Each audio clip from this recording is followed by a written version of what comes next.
Please join me in welcoming Fred C. Adams.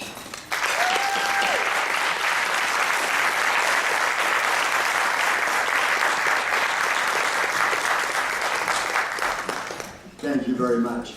Nice to be here with you, and honored to be asked to talk about my favorite subject, the Utah Shakespeare Festival. I've often been asked, how did it get started? Why did you do it?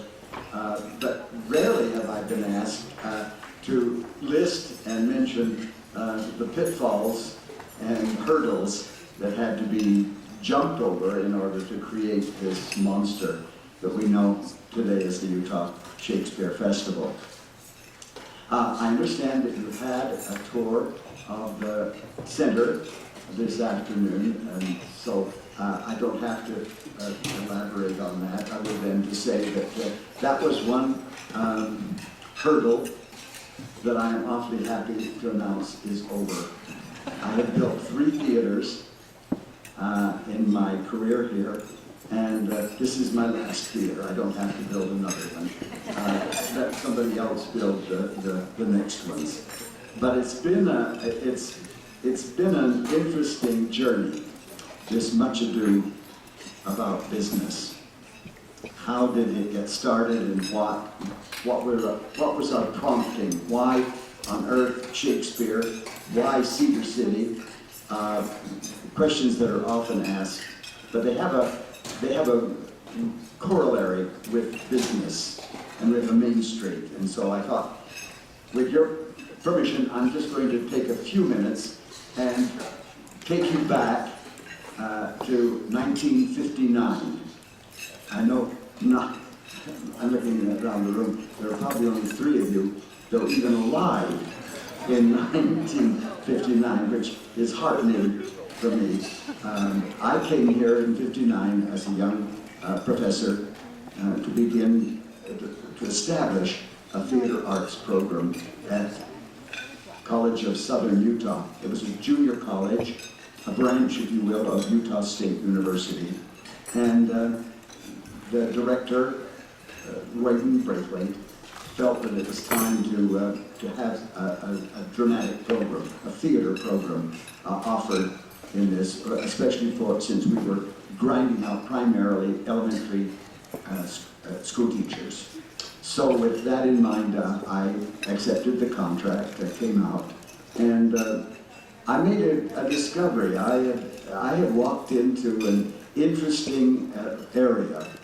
Cedar City, just 2 years before I had arrived, Cedar City had experienced a tremendous, devastating blow.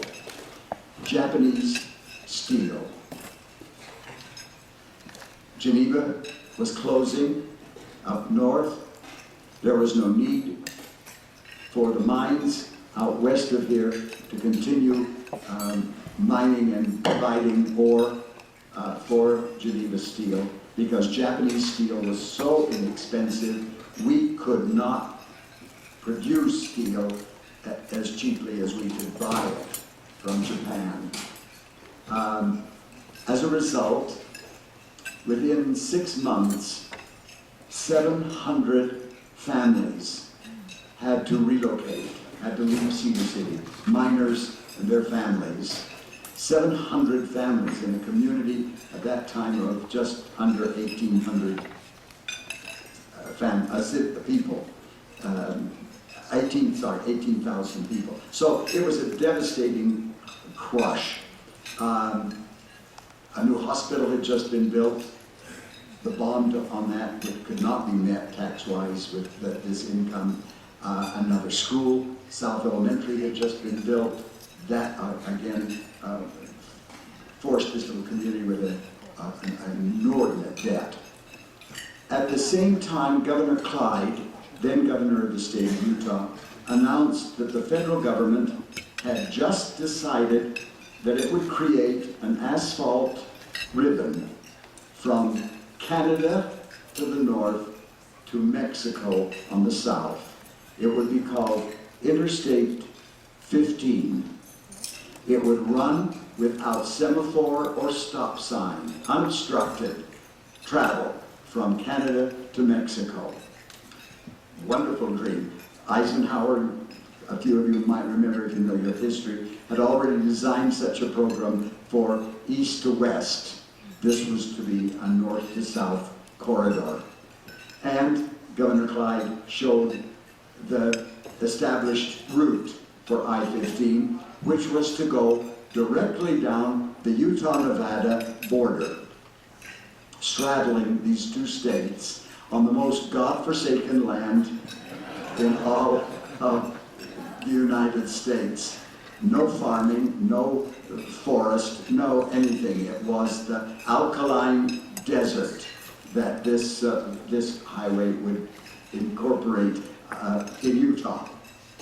Well, of course, Salt Lake changed that immediately and put a pimple on the direct line so that it swung east in order to come up close to Salt Lake City. But Fillmore, Nephi, Beaver, Provo, Cedar City, and St. George were all to be completely separate from this freeway. Cedar City would be separated from it by between 17 and 20 miles west of here at a place called Burl Junction. That is where the I-15 was going to go. When that was announced, the mood in Cedar City was funereal, to say the least. My fiance and I had met here. We fell in love with this city. We fell in love with the people, the clean air, the great water, everything about Cedar City talked to us. We liked it. We decided we wanted to raise our children here. We had winter jobs. I was teaching at the college. My wife was teaching in the public school district. And we thought, well, what could we do in the summers that might afford us some interest, something to work toward, and at the same time help some way with this devastated community. So I went to the Chamber of Commerce. You all know what a Chamber of Commerce is. I went to the Chamber of Commerce with an idea. The idea was a Shakespeare Festival, a festival presenting 3 of William Shakespeare's plays in rotation, which would mean that people could come and would spend 3 nights in Cedar City, 3 nights in our motels, 3 nights in our days in our restaurants. I presented it to the chamber, and it went over like a pregnant pole vaulter. I've never seen such shock, mouths open when I made a presentation of what we thought we could do. It was the dumbest thing they had ever heard of. It's ironic, too, because 50 years later, at our 50th anniversary, one of the members of that chamber, still living, got up and introduced me. It was wonderful to hear how completely he had bought into the dream and had made it work. I've loved that. I still have his talk. So anyway, the school was willing to host us, but they had no money. We needed about $1,000 for lumber and fabric. I didn't need salaries. I wasn't taking one. I had coerced 21 of my students into staying for the summer gratis if I could provide them with room and board. And the college had dorms called the Lambing Sheds where married students lived, and they were empty for the summer, and the director of the college said we could use those rent-free.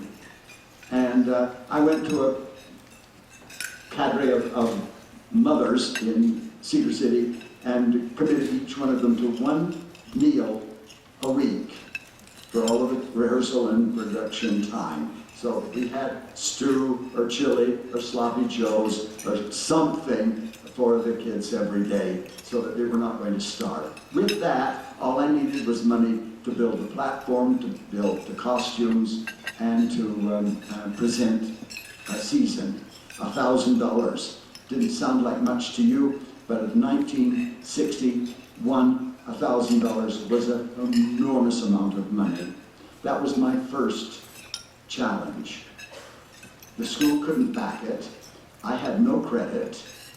There was nothing we could do. We had to have somebody underwrite us for up to $1,000.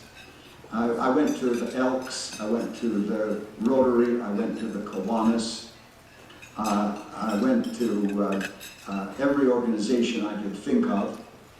The only one I had missed was the Lions, because they needed 6 o'clock Monday mornings. So we just don't encourage that sort of activity.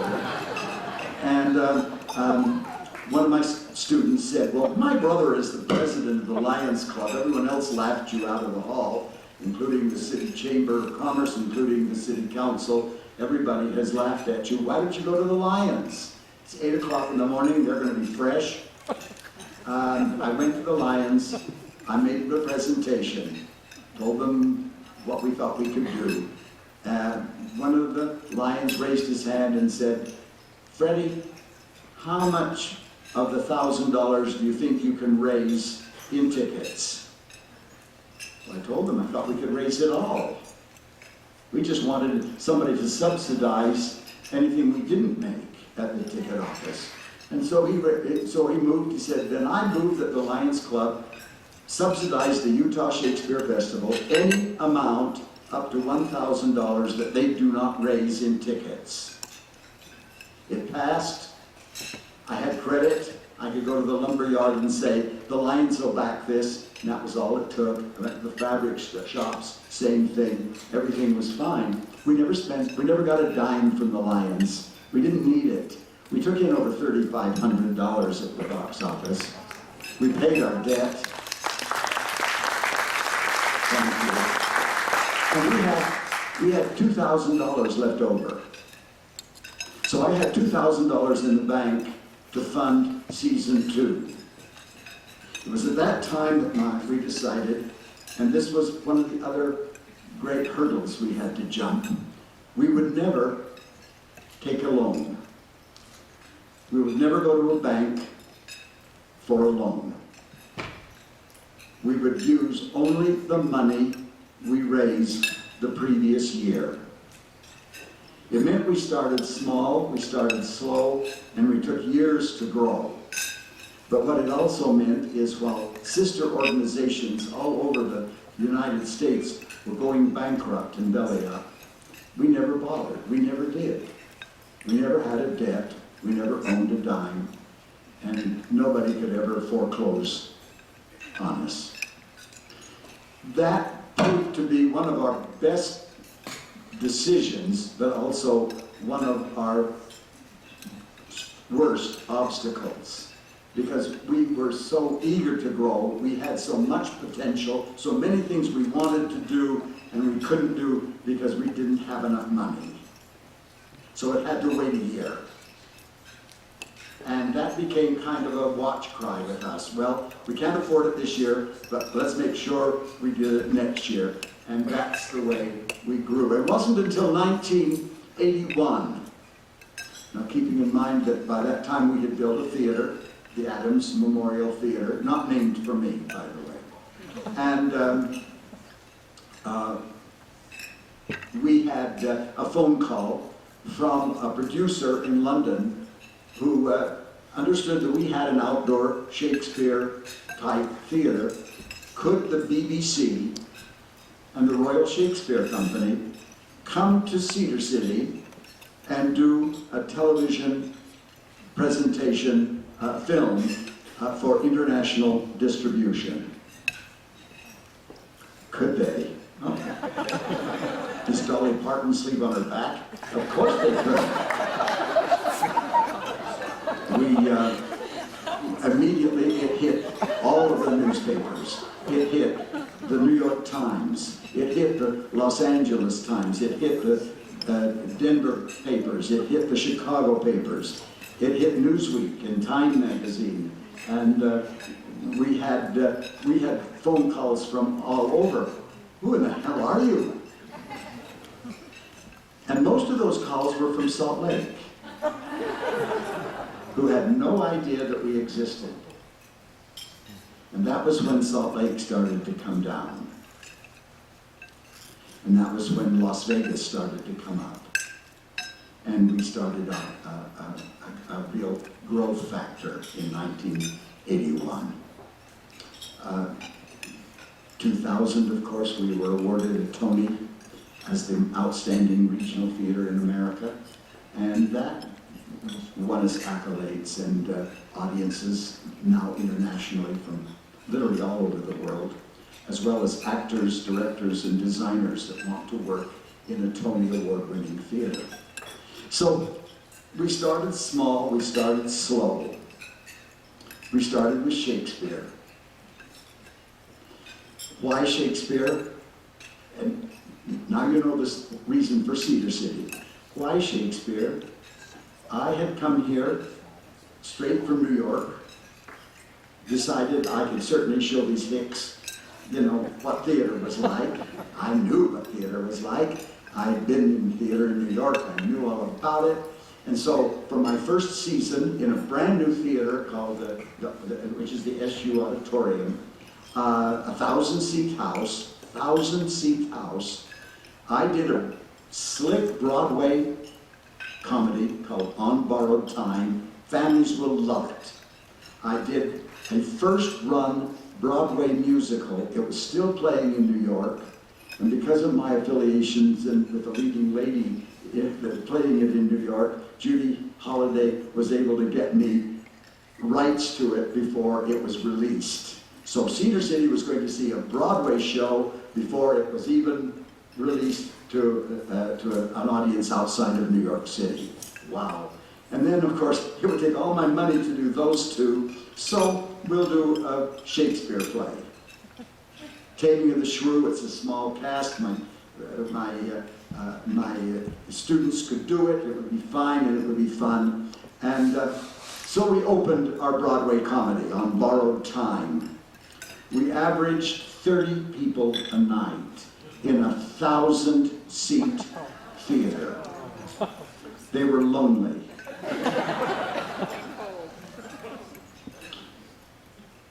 Next quarter, we did our musical. Well, of course, everyone is going to come to a Broadway musical. We sold it like you cannot believe. We did everything in the possibility. We even phoned every phone number in the phone book, telling them how wonderful it was. We averaged 70 people a night. There were almost as many people in the cast. That spring we did Taming of the Shrew.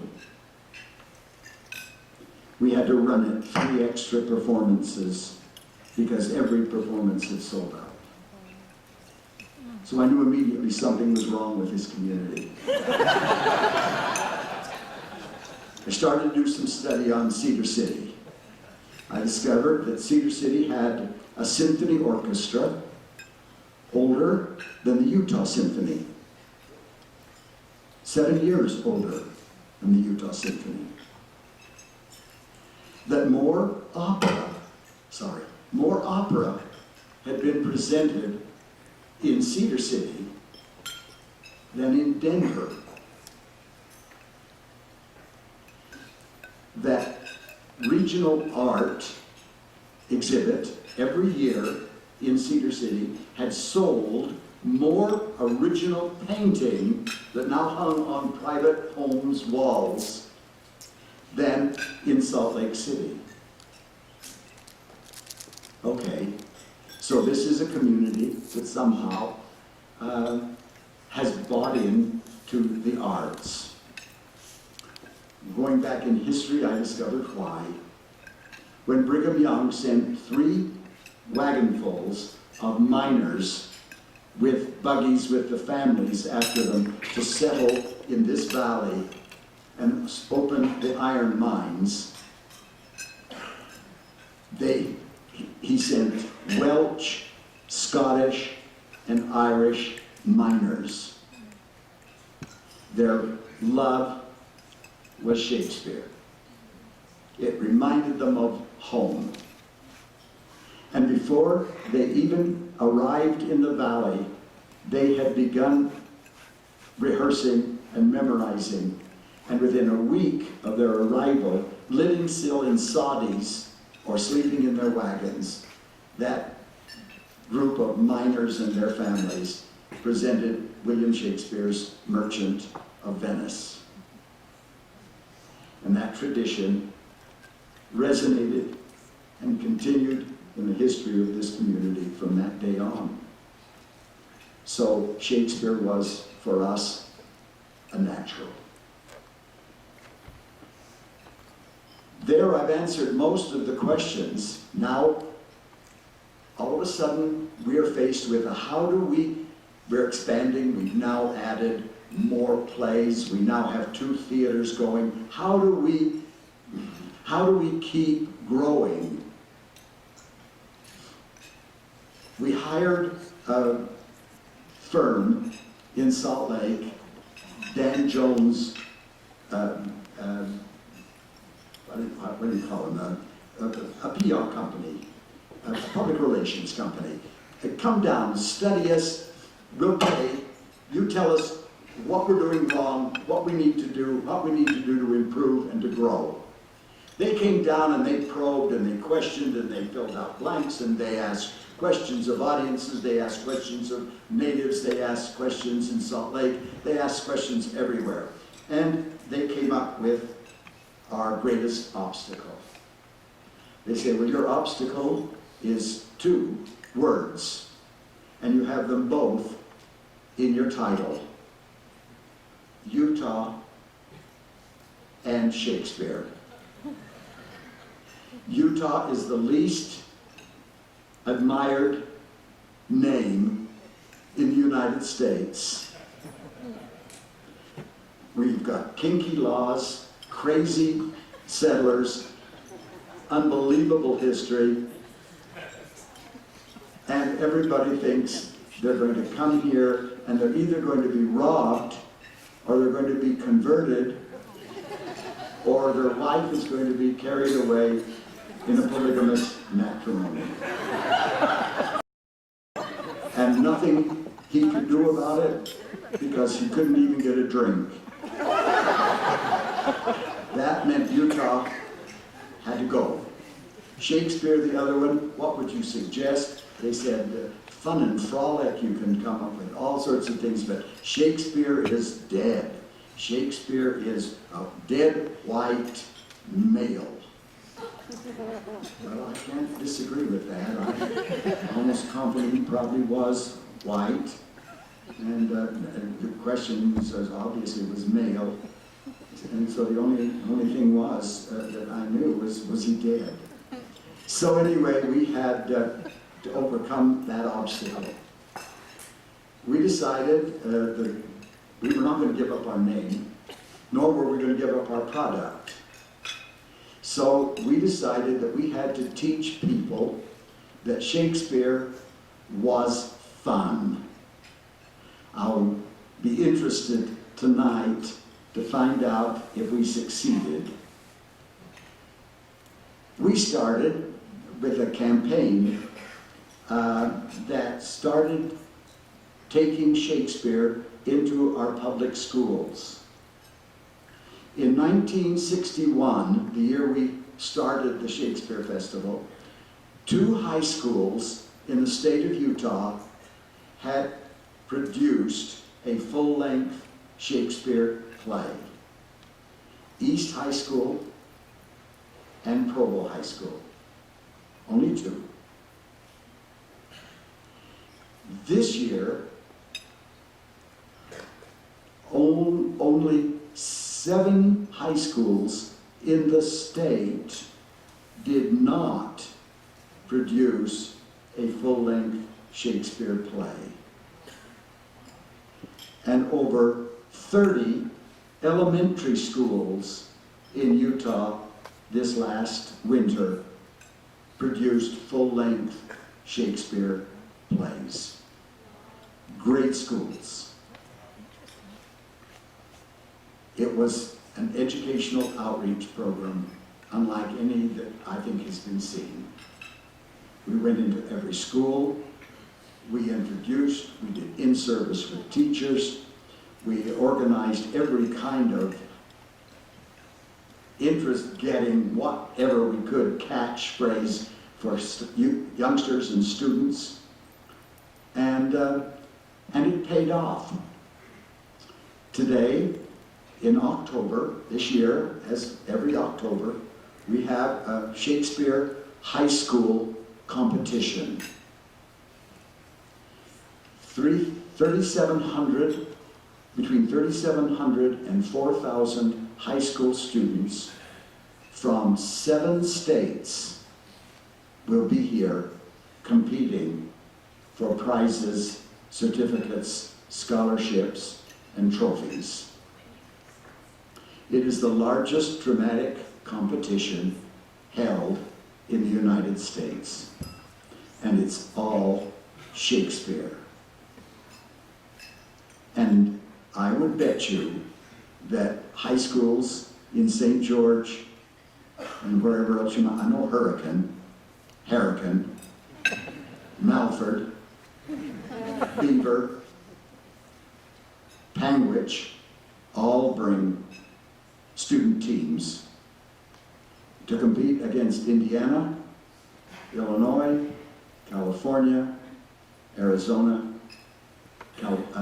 Idaho, Wyoming, Nevada, and Utah. That's how we met the challenge of Utah and Shakespeare. Much ado about business. We started with $1,000 and 21 volunteers.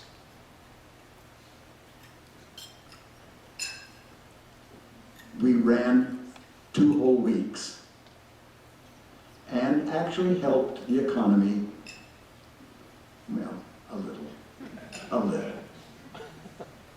Today, our $1,000 budget is $7.2 million. It is all self-generated. We are not subsidized.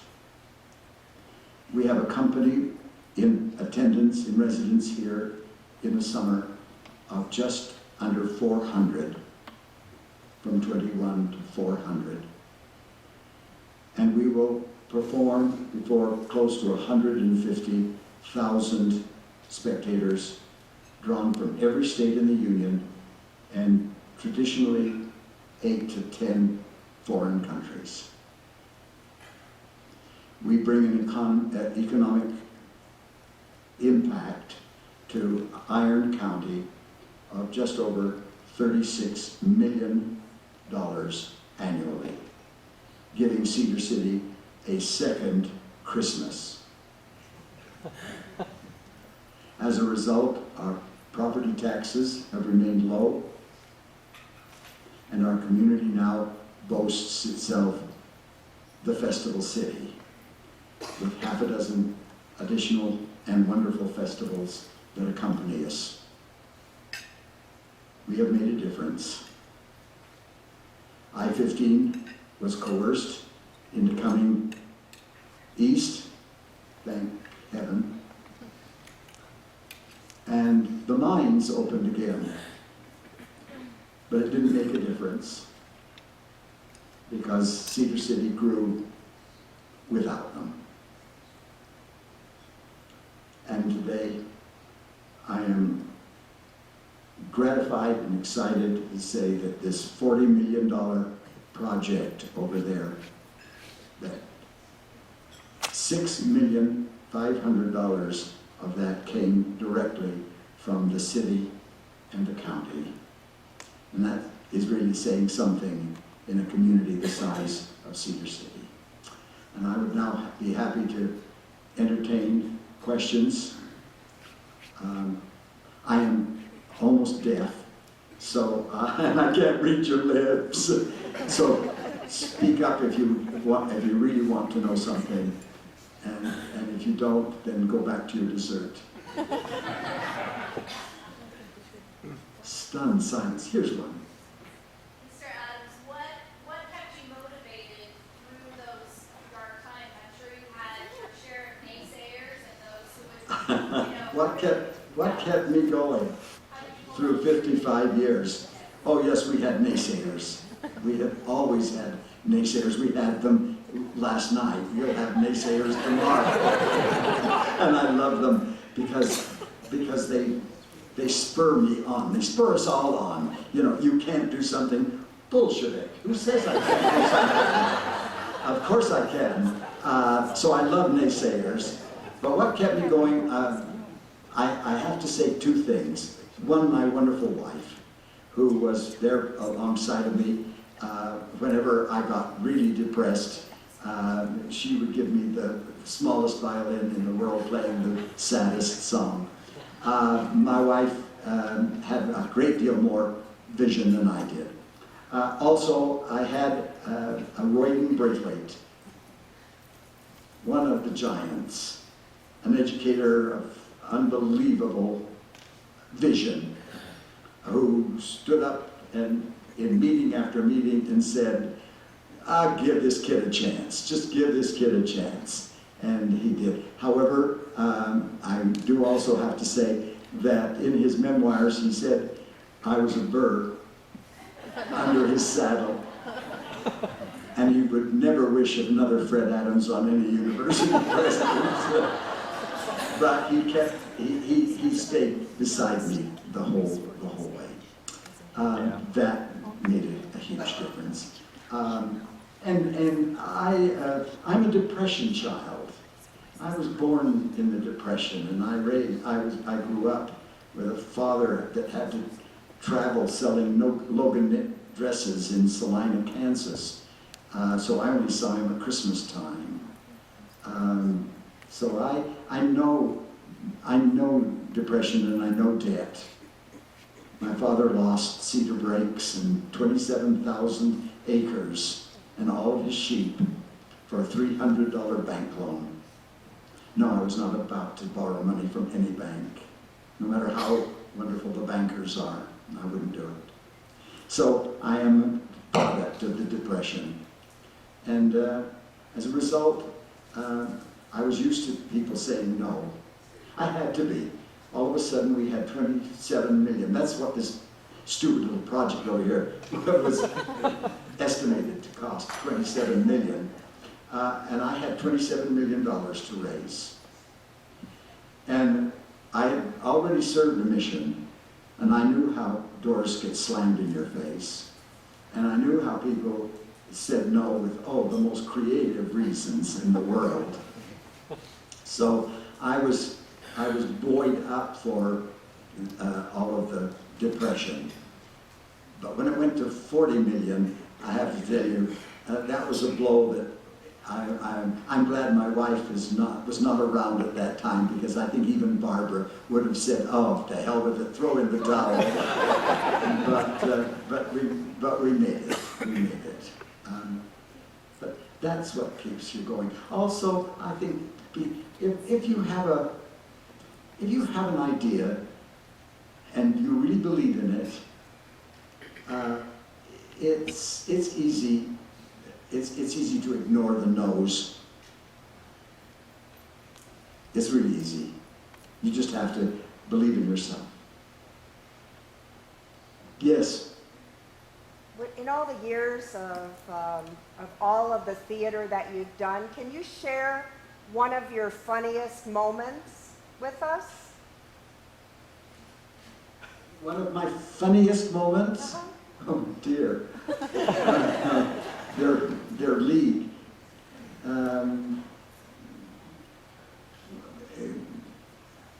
Yes, I guess I can. I've been on. I've been on a stage when the scenery fell over, and Southern Utah Wind.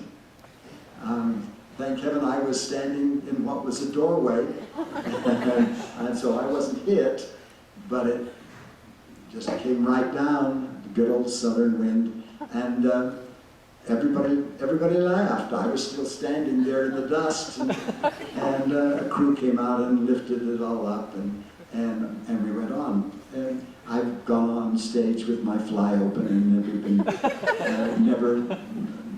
never batted an eye. I guess I have never collected the funny ones. I've collected some powerful, emotional ones, things where I've seen lives changed. We had two people from Salt Lake, both of them doctors, physicians, who had an 18-year-old son, a 17-year-old son, who was prison fodder. He was with a gang in Salt Lake, pushing drugs, got arrested, taken to jail. His parents heartbroken. They had come year after year. He wouldn't come with them. Finally, when he was released, they brought him with them down. And of course, of all places, he had to see Richard III, which is the original juvenile delinquent. And it touched him. It touched him in such a way. His mother, 2 weeks ago, sat down in my office with tears streaming down her face. He went back to Salt Lake and enrolled in a Shakespeare class at the University of Utah.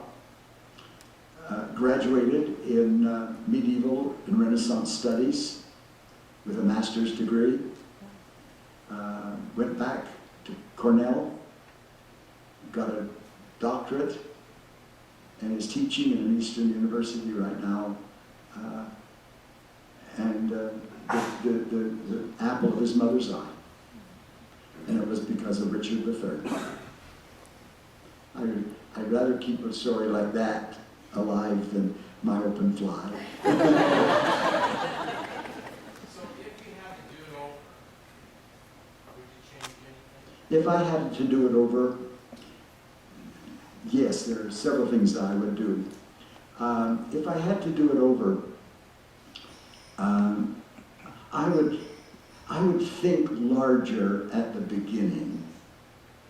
I could have bought all of the property that we're now on, those 8 acres. I could have bought those for under $5,000 in 1961. It cost me $4.5 million to buy those damn properties. Yeah, that kind of foresight would have helped. And I would have taken longer before I got hooked into unions. We now operate with 4 national unions. And I don't know how many of you deal with unions, but some of you obviously do. It's a difficult tightrope I now have to walk. Well, I don't have to anymore. the boys have to walk. And I would have had more prestige under my belt before I started dickering with unions, because I would have had a stronger bargaining chip than I had when we finally had to knuckle under and go with unions. Who was your biggest catch that you brought from Broadway to the little stage here in Utah? Oh, who was my biggest catch? Ironically, most of my catches are 18, 19, 20-year-olds, and then they go on to star on Broadway. Patrick Page, of course, The Lion King, Beauty and the Beast, Spider-Man, play after play after play with accolades, Tony Awards.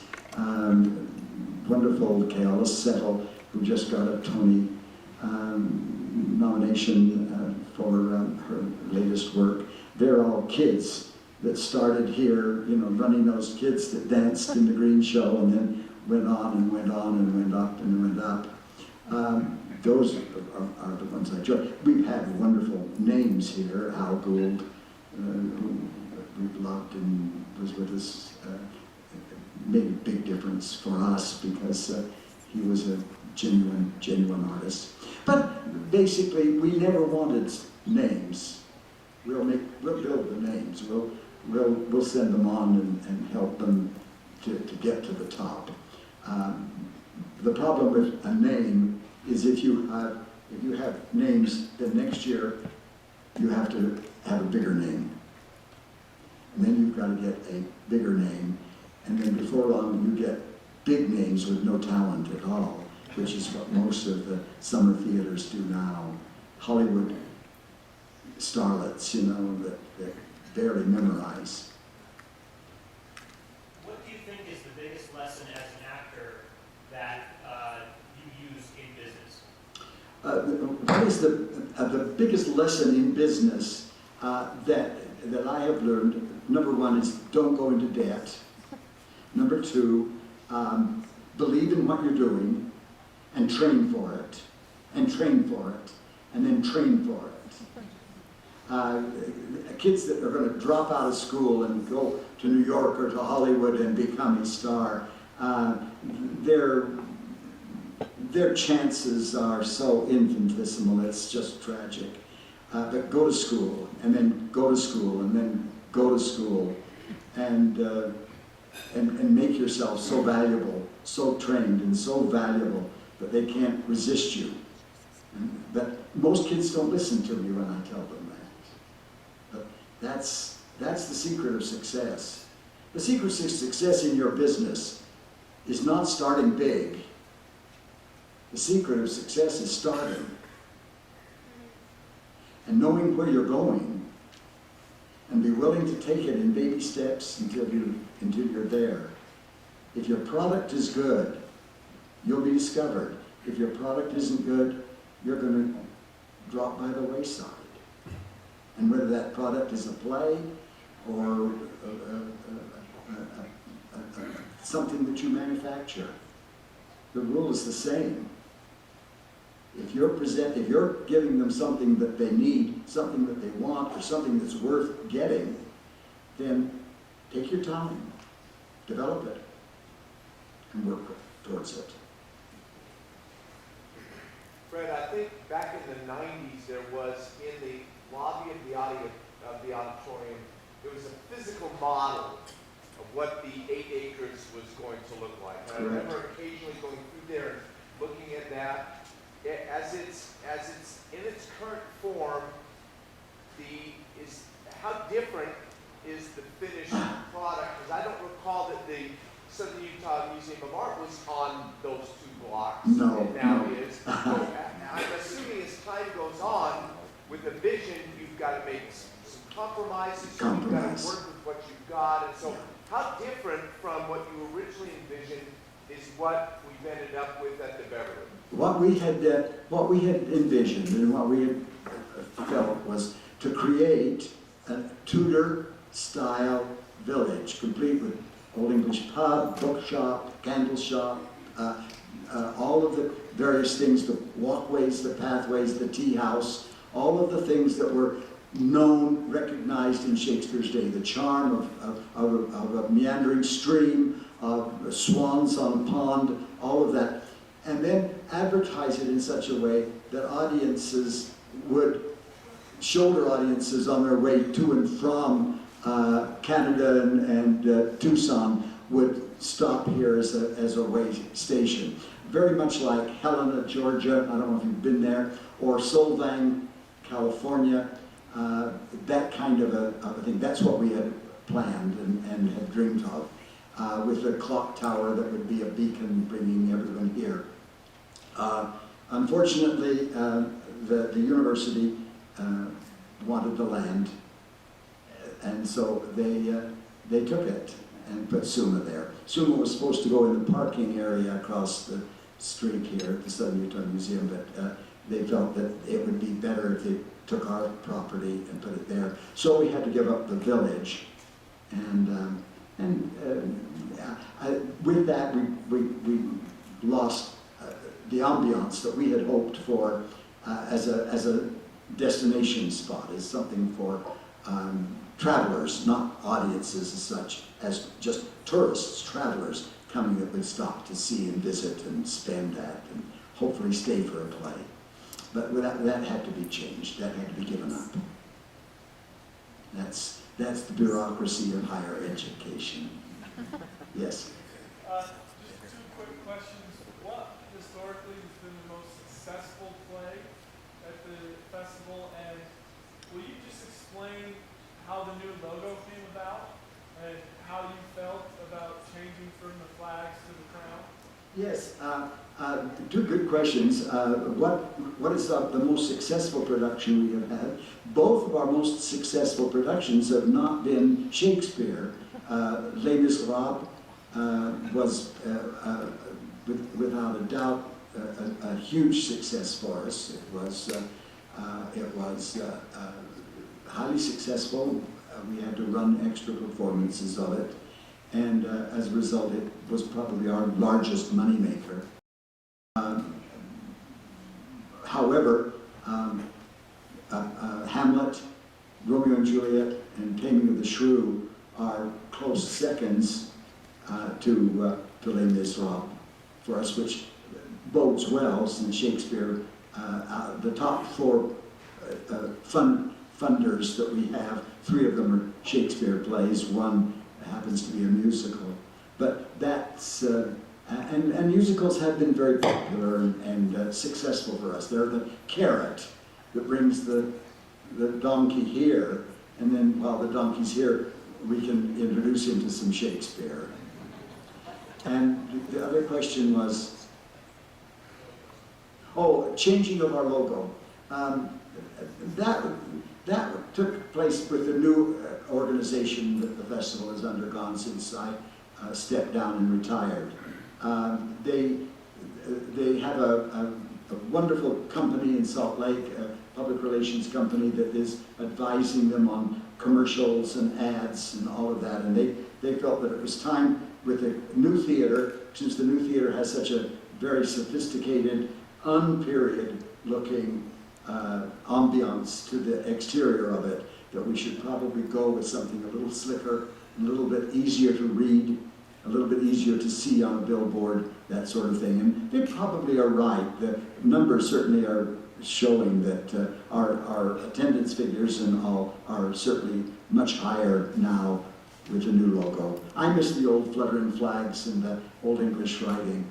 But, come on, you know, change comes, and change is good, as long as I don't have to stay up nights worrying about it. My favorite Shakespeare play is A Midsummer Night's Dream. Always has been. First Shakespeare play I saw in 1936. Mickey Rooney in A Midsummer Night's Dream in Hollywood Bowl. What is your opinion about Broadway Hamilton? What's my opinion of Hamilton? Have not seen it, and I will not spend $795 for a ticket.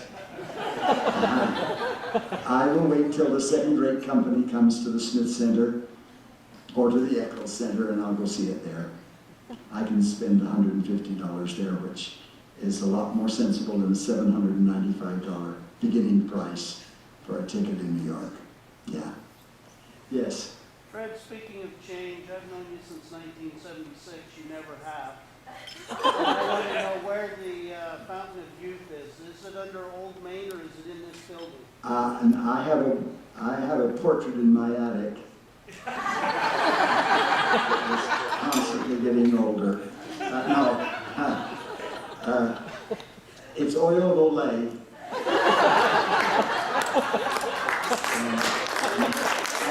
And with that piece of nonsense, I bid you welcome. I hope that you thoroughly enjoy Much Ado About Nothing, and thank you for gracing our campus and hopefully the theater this evening.